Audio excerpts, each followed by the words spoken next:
Hello, wonderful people. Let's speak of Aquarius Navamsha. This is one of my favorite Navamshas, by the way, since it's got no logic, only magic.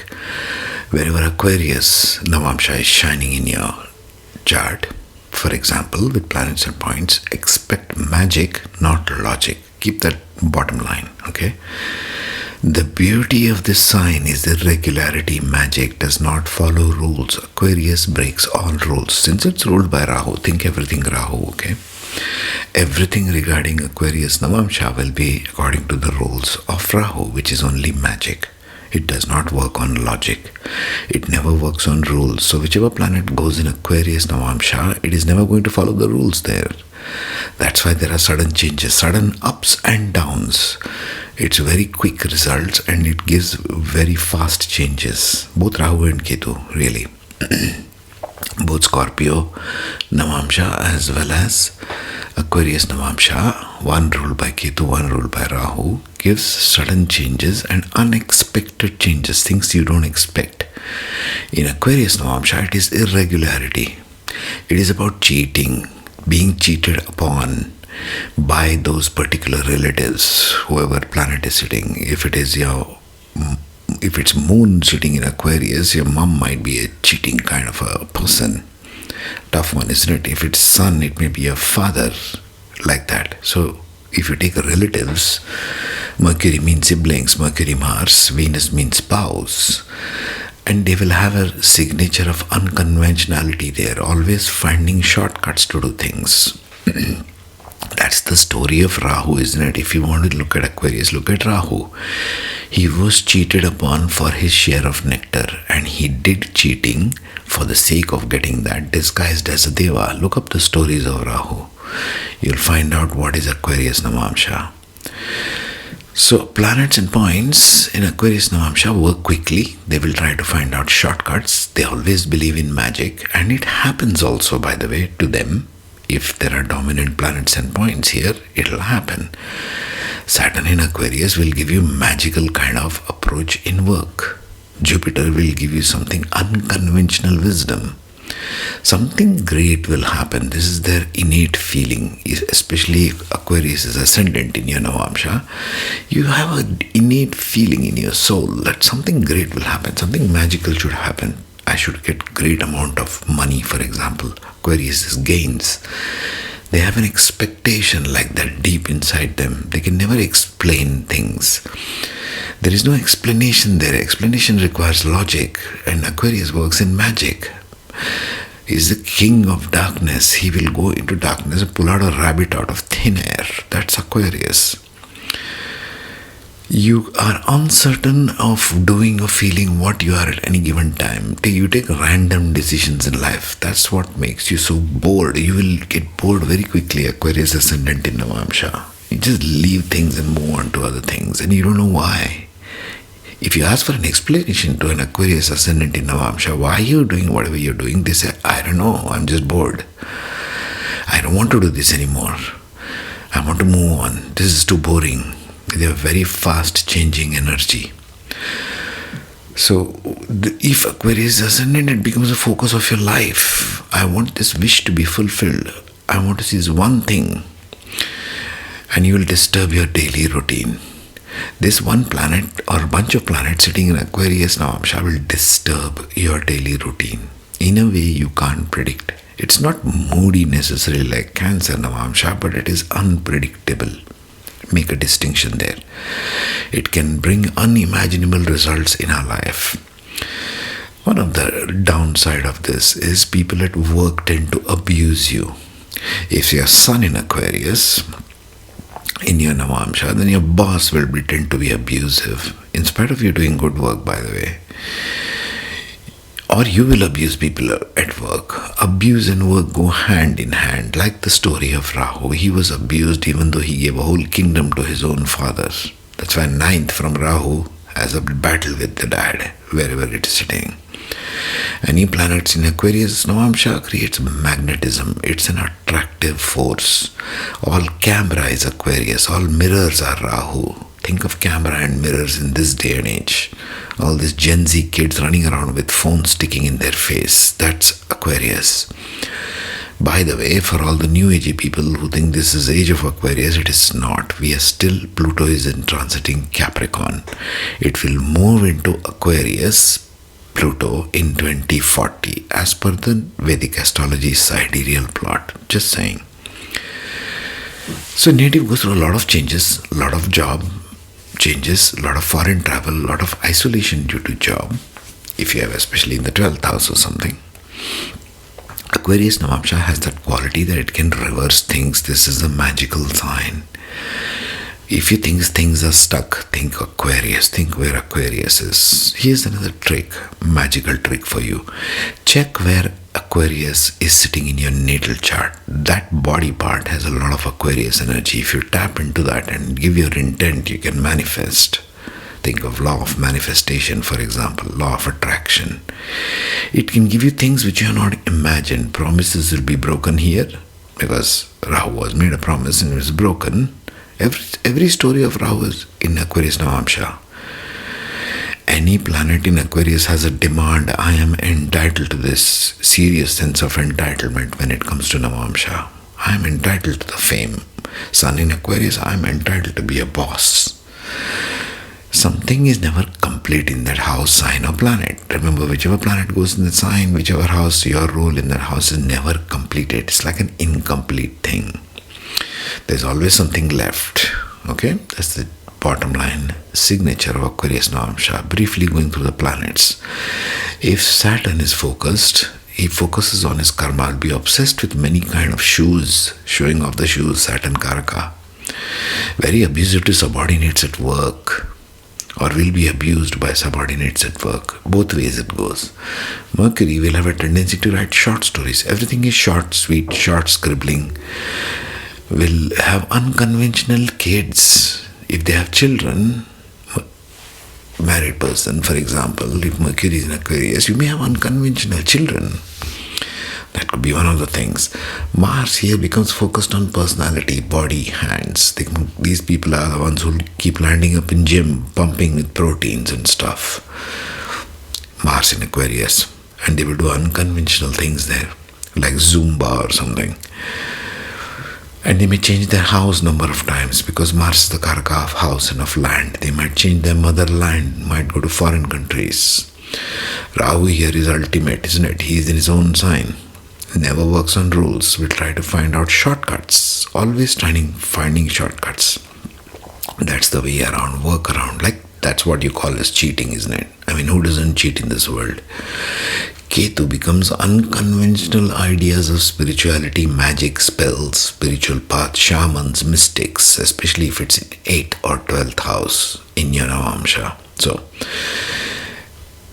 just a side note here. Scorpio and Aquarius are the dominant signs of occult. Okay?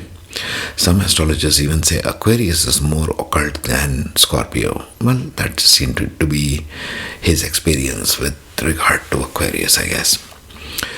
But Ketu will give you unconventional ideas. These are the tarot card readers. These are the ones who channel something, some entity, or some other force, or maybe galactic federation of light and all that stuff. The moon here makes food bloggers on Instagram. Aquarius loves camera, loves to show off food, loves to show off their home, interior decoration of home. Unconventional stuff, interior decor at home will be moon in Aquarius. The love of food of other cultures, foreign lands. See, Rahu coming in. Fine dining fans is moon in Aquarius Navamsha. Venus here, whole life pattern now dependent on Venus. Money, relationship, your salaries. They will get into random relationships with random people on the net, for example. They will have clothes, shoes and photographs they will take. All short-term memories. So all the ones who keep clicking pics, random pics on their vlogs, on foreign travels, they might have Venus in Aquarius Navamsha. Jupiter here is not very happy because Jupiter is a Karaka of Jiva. It's true knowledge. Whenever Jupiter sits here, they will want to go out and there will be conditions of moral dilemmas. Jupiter is highly moralistic. So if you sit in a house which is anything but moralistic, wants everything unconventional, cheating, shortcuts. It's not very happy there. This is why you are always doing your education. You're always in a moral dilemma whether I should work or not, whether I should do this or not. Moral dilemmas of wisdom. Jupiter in Aquarius Navamsha. Sun here does not go by rules. Do not trust your boss, please. Anybody who has Sun in Aquarius, do not trust your boss, because your bosses will cheat you. You'll be betrayed by your bosses. Okay, now let's look into some more details of Aquarius Navamsha. Listen in. Navamsha, as internal self, after 30 years maturity, after marriage. The Aquarius Navamsha. Before we step into Aquarius Navamsha, I want you to pause and notice something subtle about your own life. Around your early 30s, didn't certain roles start feeling artificial? Didn't some expectations suddenly feel outdated, unnecessary, even suffocating? That moment, when you begin questioning systems rather than people, is where Aquarius Navamsha starts breathing. Navamsha, as you already know through this journey, is not about how you appear. It is about how you function internally once Saturn has matured you, and once marriage or long-term commitment forces daily truth into the open. Aquarius Navamsha is where the soul stops centering itself around personal validation or emotional security and starts orienting toward ideas, causes, collectives, and future possibilities. If Capricorn Navamsha taught you duty, Aquarius Navamsha asks, duty to what and to whom? This Navamsha is uncomfortable for the ego because it dissolves hierarchy. It doesn't care who you are supposed to be. It cares about what works, what is fair, and what moves humanity forward. After 30, planets placed here begin expressing detachment from tradition, discomfort with rigid structures, and a strong internal need for freedom. Not chaos, but conscious independence. Marriage accelerates this dramatically because Aquarius Navamsha needs space within closeness. Too much emotional ownership feels like imprisonment here. Aquarius Navamsha is the internal rebel. Not loud, not reckless, but deeply principled and future-oriented. Let's walk through how each planet shows up inside you once this frequency turns on. When the Sun enters Aquarius Navamsha, identity detaches from personal ego and aligns with ideals. After 30, you stop asking, how do I shine? And start asking, what do I stand for? Do you notice yourself resisting labels, roles, and authority that feels arbitrary? In marriage, you need to feel respected as an equal, not possessed. If this Sun operates through the first house of the Navamsha, you become unmistakably individualistic, quietly different, unapologetically yourself. Through the 11th, your sense of self is tied to communities, networks, and shared vision. When the Moon enters Aquarius Navamsha, emotional security comes from intellectual freedom and emotional distance. After 30, intense emotional dependence begins to feel overwhelming. Do you notice yourself needing space to process feelings privately? In marriage, emotional connection must allow breathing room. If the Moon operates through the 4th house, home becomes unconventional, flexible, and mentally stimulating rather than emotionally heavy. Through the 7th, your moods fluctuate based on how free or restricted the relationship feels. When Mars enters Aquarius Navamsha, action becomes ideological. After 30, you fight for principles, not people. Do you notice anger rising when systems feel unjust, rather than when your ego is hurt? This Mars acts strategically, sometimes unpredictably. In marriage, conflict often arises around independence and autonomy. If Mars operates through the 3rd house, your communication becomes provocative and reformist. Through the 10th, your career drive aligns with innovation, technology, reform, or leadership in non-traditional fields. When Mercury enters Aquarius Navamsha, the mind becomes futuristic, analytical, and unconventional. After 30, linear thinking bores you. Do you feel drawn to abstract ideas, systems thinking, technology, or social patterns? In marriage, communication must be intelligent and honest. Emotional manipulation is intolerable. If Mercury operates through the 2nd house, your speech becomes principled and original. Through the 11th, you thrive in group discussions, brainstorming, and visionary dialogue. When Jupiter enters Aquarius Navamsha, wisdom becomes humanitarian. After 30, belief systems expand beyond personal salvation toward collective upliftment.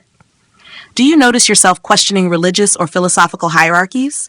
Marriage grows when values align around ethics and social responsibility. If Jupiter operates through the fifth house, you teach through progressive ideas. Through the ninth, your spiritual path becomes philosophical, global, and reformist.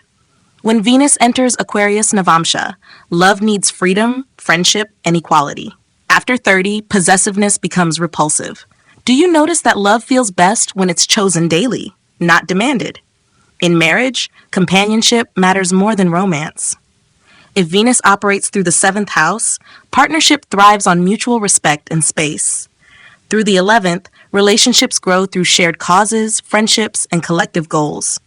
When Saturn enters Aquarius Navamsha, responsibility shifts towards society rather than self. After 30, you feel accountable to something larger, a cause, a system, a future generation. Do you notice your patience increasing for long-term reform rather than immediate results? Marriage here requires emotional maturity and ideological alignment. If Saturn operates through the sixth house, you work tirelessly for improvement and reform. Through the 10th, leadership emerges through vision, not authority. When Rahu enters Aquarius Navamsha, obsession with the future intensifies. After 30, you hunger for innovation, technology, influence, and impact. Do you feel restless with outdated structures?